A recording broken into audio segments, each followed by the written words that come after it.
babies. That is not bull. It's true. Bill Gates, the man every government, mainstream media outlet, and elite looked up to. He spent millions on crafting the perfect image of the wonderful, wise old billionaire who publicly planned to give all of his money away. I'm super excited that that'll be over $200 billion that we'll give away during that time period, and that we'll be able to save tens of millions of lives. But now, that image is being recognized for what it really is, a desperate attempt to hide the true darkness laying beneath it. Recent findings in the Epstein files make the claim that he slipped STD antibiotics into his wife's food, after he himself got infected on the island. Not releasing the Epstein files! F*** Marjorie Taylor Greene, I don't care what you do, start a war, just don't let him get out. If I go down, I will bring all of you down with me. I know I'm about to sound completely insane, but just hear me out. This pertains to the Epstein files, the Clintons, and cannibalism. How do we know if someone is a cannibal? For decades, we've been told a story about a man in a pastel sweater who just wants to save the world. We see him on our screens, a soft-spoken, wise old billionaire promising to donate his massive fortune to cure diseases and fix the climate. He's the man every government and mainstream media outlet has looked up to as the ultimate authority on our collective future. But what if that entire image was a carefully constructed mask, a billion-dollar shield designed to hide a reality so dark it could collapse the very empire he spent his life building? Lately, that mask hasn't just been slipping, it's been ripped off, revealing a web of secret meetings, offshore islands, and a pattern of behavior that looks less like philanthropy and more like a desperate attempt to stay one step ahead of the truth. Again, the financial services thing with Epstein is very underexplored by mainstream media. Totally. And what you referred to there about the public perception of, oh, you have your picture with Epstein, you're a pedo. I would blame all of that on mainstream media, because mainstream media is only interested in talking about Jeffrey Epstein's sex trafficking activities from 2000 to 2006, nothing before, and essentially nothing after. Why do you think? I think it's to protect a lot of powerful people that engaged in financial criminality with them, and also people like Bill Gates and Bill Clinton as well, because a lot of that, their ties, for example, with Gates, that goes back to the 1990s. Mainstream media says it was 2011, and the reason I think they say that is Gates didn't have any role in Microsoft at that time. If you look back before then, there's a lot of Gates and Maxwell family ties to Microsoft, and other Microsoft executives, Linda Stone, Nathan Myhrvold, documented Epstein ties with them back in the late 90s. The world was shocked when the news of Bill's divorce from Melinda surfaced, ending what was portrayed as the perfect partnership. But behind the scenes, a much more sinister narrative was brewing. There are rumors now trickling out of the most sensitive files, suggesting that the tension in that marriage started long before the public heard the name Jeffrey Epstein. Some claims even suggest that after Bill returned from meetings that left him with a certain medical gift from the island, he surreptitiously slipped treatments into his wife's food to avoid a difficult conversation. While these claims remain part of the growing pile of speculation, the facts we do have are even more troubling. It's reached a point where the man who once dominated every stage has been forced to cancel his latest public appearances. In early 2026, he abruptly bailed on major AI summits, leaving the world to wonder what he was hiding from. And trust me, as you'll see later on, things get so much worse. It's really that bad that he's been forced to cancel his latest public appearances. And his ex-wife Melinda, the one he publicly appeared to build his empire with, is now publicly denouncing him. Well, let me say this. I think we're having a reckoning as a society, right? No girl should ever be put in the situation that they were put in by Epstein and was going on with all of the various people around him. So whatever questions remain there of what I can't even begin to know all of it, those questions are for those people and for even my ex-husband. They need to answer to those things, not me. And all it took was one unsent email to confirm something people had been theorizing about for years. Now that the truth has started to trickle out, Bill has been forced to admit to at least 2 affairs with Russian women. In a town hall meeting with employees, Gates admitting to 2 affairs with Russian women and what he says about the photos of him in the Epstein files. And it makes you wonder, what else has he been hiding? But to understand how we got here, we have to look back at how this empire was actually built. Bill didn't become the world's richest man by being the nice guy we see today. In the 90s, he was a ruthless predator in the software industry, building a monopoly so aggressive it triggered one of the largest antitrust cases in history. He used his control over operating systems to muscle out every competitor, ensuring that no one could function in the modern world without paying a toll to Microsoft. He was a man who wanted complete control of the industry, and he got it. But as the government began to close in, Bill realized he needed a new strategy. He didn't just need more money, he needed a new identity. He needed to be seen as the good billionaire, the one who was too important to fail because he was busy saving humanity. And that's exactly when the philanthropy began. But the rabbit hole was only beginning to open.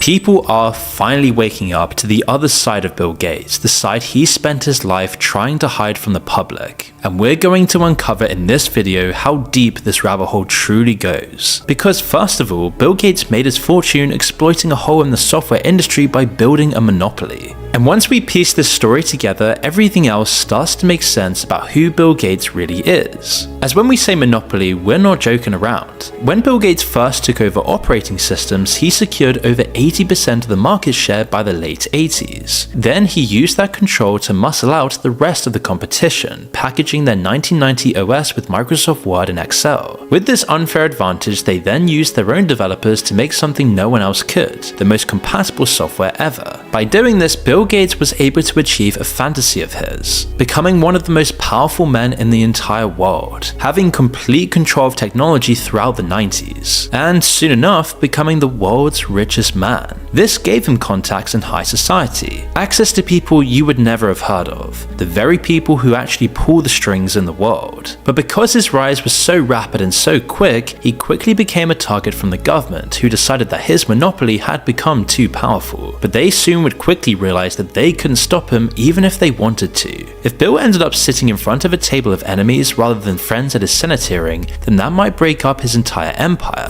Curious how the stars keep their glow and their homes A-list ready?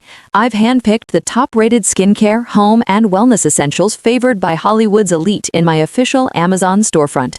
Click the link in my description to shop the Celeb Curio collection today. The transition from a tech shark to a global savior was a masterclass in public relations.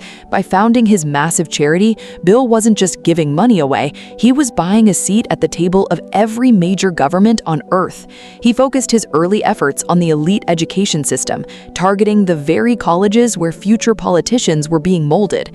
He wasn't just funding scholarships, he was building a network of loyalty.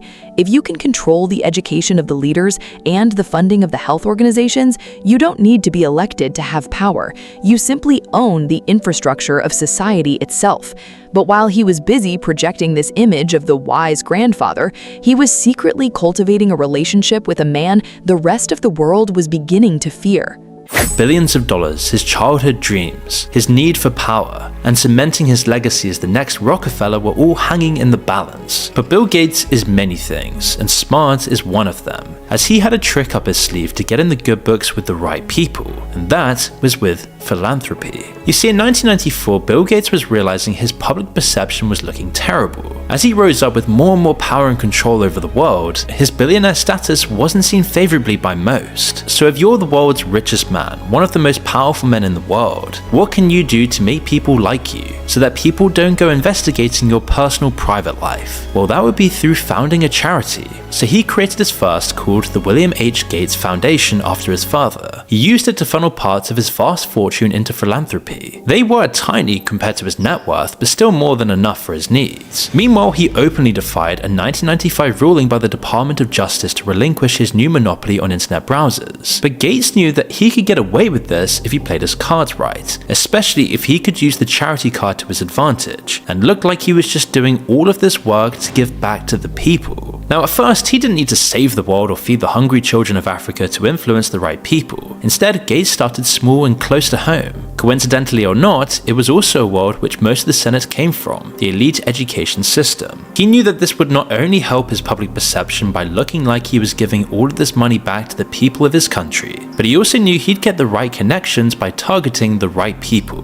which is why the William H. Gates Foundation's first work focused on scholarships, entry programs, and grants and donations to colleges. One 1998 donation of $20 million to Duke University created a program to fast-track high-performing students into the world of the elites. It was just one of many, and for the first few years this was pretty much the only thing that the Gates Foundations even did. And we can see the reasons behind this strategy very clearly in hindsight. Elite education was where so many politicians come from, where they had built their connections and their base of power. You can be sure that they still all talked to their old friends at the colleges, and that they all kept an eye on the top of the education system. The move also played into Gates' direct interests, giving him direct access and making the top students in the country feel indebted to him and his company. By the mid-90s, people were beginning to understand that the internet was the future. It was like the AI craze today, but actually real and useful. People also understood that Bill, Microsoft, and their monopoly were perfectly situated to add it to their empire. The connection to Jeffrey Epstein is the thread that threatens to unravel everything.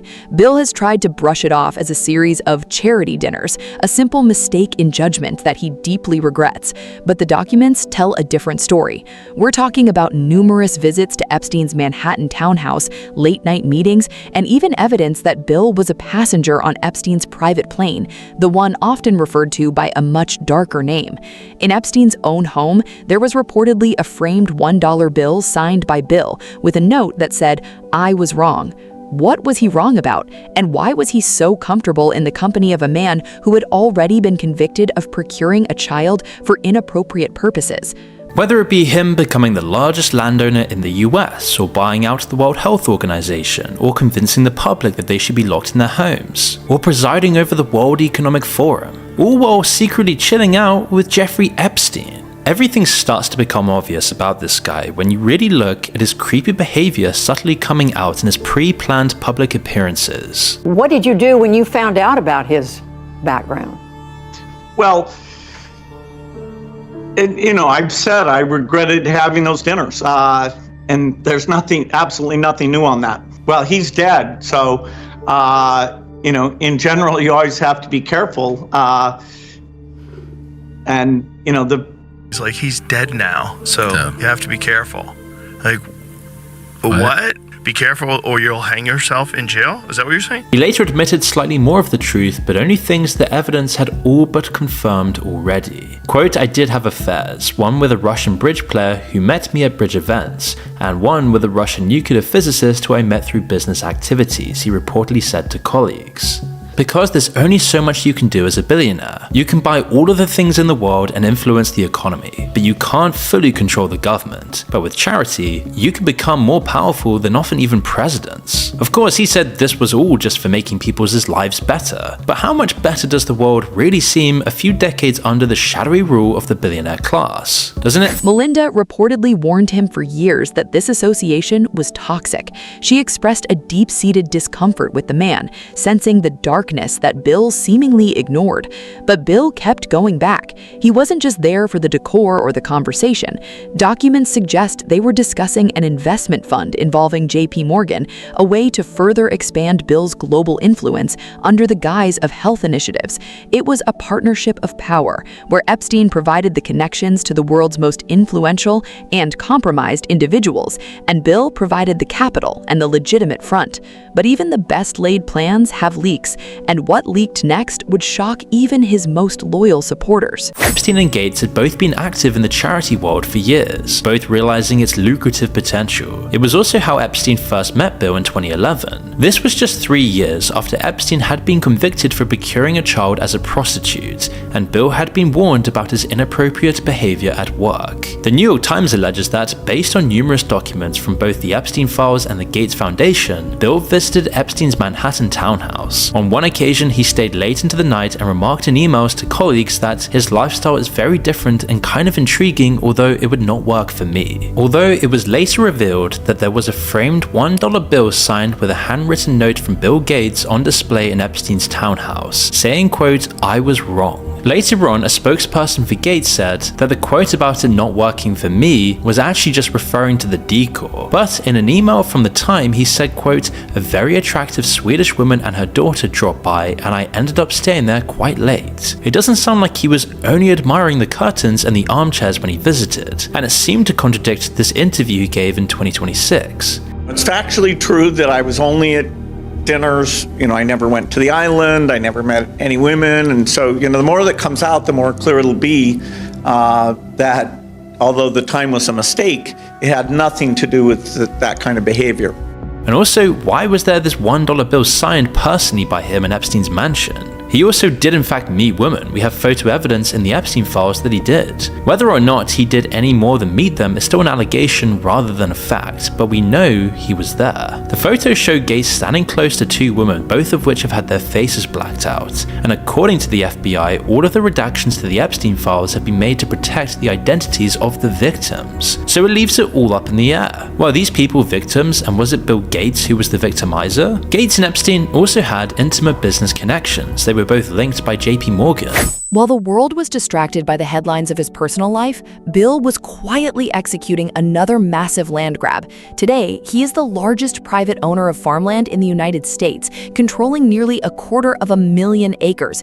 That is an area nearly the same size as Hong Kong. Why would a tech mogul want to own that much dirt? The answer lies in his long-term vision of global control. When you own the software, you control the information. When you own the land, you control the food. By combining his agricultural holdings with his massive influence over global health organizations, Bill has positioned himself as an unelected official with the power to dictate global policy from the ground up.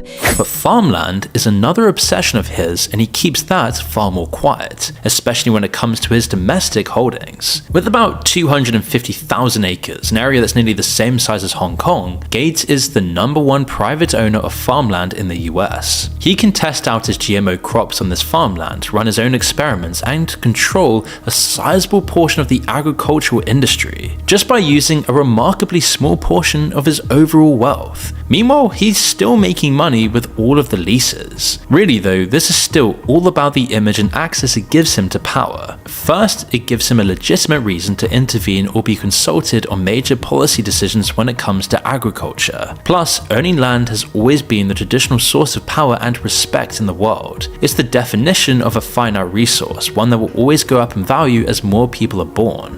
He's pioneered a concept called philanthrocapitalism, where charity is run like a business and aid money is used as a tool to pressure developing nations. In Africa, his foundation has pushed for the use of specific GMO seeds and chemical-intensive farming. While he markets this as a way to end hunger, the results tell a different story.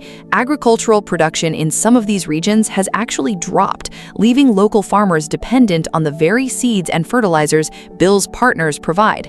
It's a new form of colonialism, where the weapons aren't soldiers, but patents and funding. I feel like things have actually gotten a whole lot worse in nearly every way for regular people. It hasn't always been beneficial for the voiceless people that Gates says he champions either. Despite billions of dollars in investments and their programs for African farmers to use Gates Foundation-sponsored GMO seeds and crops, the results are pretty terrible. Not only does this come across like Bill Gates is trying to neo-colonialize Africa, but it's a pretty worrying precedent for what was to come. You see, most of the world has gotten far better at farming, technology has improved, and we're just more efficient. But agricultural production in Africa, where Gates puts most of his focus, has actually dropped by 10% between the mid-20th century and the early 2000s. Critics claim this is because Gates and other philanthrocapitalists sponsored people to farm single crops for the export market. These kinds of farms are weaker than varied ones. They're heavily dependent on volatile global markets for their chosen crop, and they're much worse when it comes to feeding people. The benefits to Gates, though, are obvious. He gets to influence public policy around the world, and he gets to write it all off and pay less tax, effectively meaning that taxpayers are subsidizing all of this. But the best part of this kind of charity work is the publicity it gives him. A steady stream of newspaper reports and TV spots about his charity work legitimized his place at the top, and made it that much harder for his alleged victims to speak out. People who would appear in the Epstein files years later standing arm in arm with Bill Gates and with their faces blacked out to protect their identities. This was also a strategy that a different billionaire philanthropist used to cultivate an image. When he was alive and active in high society, Jeffrey Epstein used his charity as a shield and a way to justify his lifestyle, while also using it to network,